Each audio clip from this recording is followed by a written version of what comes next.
KNSI, time for another edition of Taking You Home with VoigtJohnson Real Estate. You can hear the show every Thursday morning, 7:23, Saturday at 7:50 here on KNSI. And remember, start that home search at VoigtJohnson.com. Heidi Voigt, great to see you. You as well. Well, what's going on out there?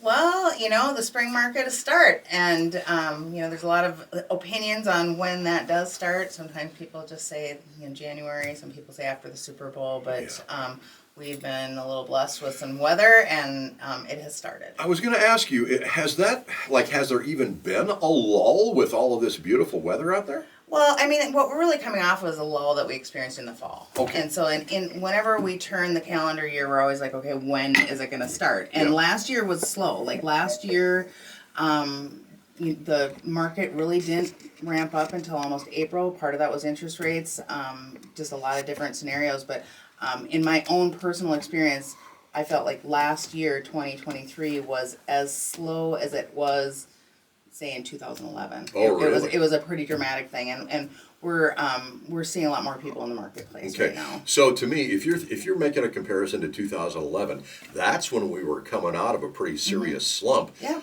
Do you think that rebound is going to be as wonderful now as it was back then? I don't think so. I think this is more of a micro thing. I think that the rebound that we're looking at is that people are no longer afraid of what the current interest rates are, Right. and you've got people jumping back into the market. The interest rate fluctuation that we dealt with in the last year stifled the market a little bit. So it's a different scenario than the 2011. Have you been able to figure out why in the world they dropped those rates a couple of years ago as low as they did? I am not. To me, it just puzzles me. Yeah, I'm not a financial guru. Yeah. I think there's algorithms within the financial market that somebody's making money somewhere. Somebody's making money. And those interest rates where they were at, some of the talking points that we had today, one of those things that is very unique that you don't hear about a lot, and there are people that have done it, I know my dad had done it in the past, is that when you have a VA or an FHA loan, those are assumable products. That's right. Yes. So what we're going to see in the next, say, year is that when some of the rates drop, the people that have bought maybe in the last year, there's going to be a refi market again. Mm-hmm. But the assumable rates are such a good option for people if they're buying. This is where it gets tricky for the seller. So if you're in a price point where your house is going to sell relatively quick, Right. it doesn't a lot of times make sense for a seller to wait around for somebody to assume their loan. And when I say that is that when you assume a loan, it's not quite as fast of a process as it is if you just go to a local bank and get the loan done. So it's not as quick. So it requires some finessing. But I do think that there's some opportunities, and I'll give you an example of an opportunity. Sure. Let's say you have somebody that was in a house and they bought and they have a 3% interest rate, and they bought with the VA. Right. And they've experienced some hardships, and maybe their house is a little distressed, and it's not going to show well. And if they put it on the free market, they feel like there's more work they need to do, and they're not going to get maximum value. Gotcha. Well, then you talk to an agent, and you say, okay, well, let's connect the dots here. Let's see if there's somebody out there that would assume the condition of your house, as long as they can assume your interest rate. As is. Yes. Right. Yes. So that's where you kind of make some of those love connections. Sure. And see what you can do to make it a win-win for both parties. And I don't know when we'll see that. If that is something that'll be more next fall because it's a slower paced market. But I do think it's good for people to know about that, and I'd love to talk to people that are in that situation, because that is a different part of our industry that we don't talk about. We take pictures, things look great. Right.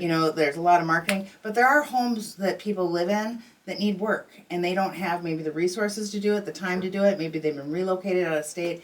Different scenarios. Right. And that's where we can jump in and say, okay, let's get creative. Let's see how we can solve this. Heidi, how long have you been doing this? It just turned over 15 years, Nice. actually, yeah. And that's where the experience really tells the tale, in my opinion. Absolutely. And that experience is transferred into the people that we work with. I mean, there are people that I work with at VoigtJohnson that have been in this longer than I have, and people that are as fresh as a 1 year, and they are educated agents. Because we are in an open environment where we're exchanging ideas and information all the time. And we always talk about this. The relationship is where it's at when it comes time to, I don't care if it's a lender or if it's a realtor or whatever, build that relationship. Absolutely. Yeah, it's an important piece of it. And because it comes down to trust. And what people really want is they want an accountability partner. Right. Right? And, it's like when you go buy a car. You can buy a car offline, you can go to, they have different things, but you kind of want that person that is going to say, yeah, I think this is a good deal. If it was my daughter, I'd buy that person this car. Can we talk a little bit about first-time home buyers, because they're the ones that might be, what do I do? What do I do now? I've never done this before. Help me. Yeah. Well, I love talking about first-time home buyers because what happens in the spring market is they launch this market. They get their tax refunds, which is cash. One of the things that I've been hearing in the marketplace right now too are, I've got a buyer, they're going to buy this spring. They need to get their W-2 from their employer, because their second year of employment there is going to qualify them. Right. So some of these things that we just wait on, they're completely timing based, but they are who start the process, and that trickles up to the higher end market as well. And there's a lot of opportunities for them. It's just a matter of sitting down and explaining. And I do believe most agents in our area will sit down and really educate people.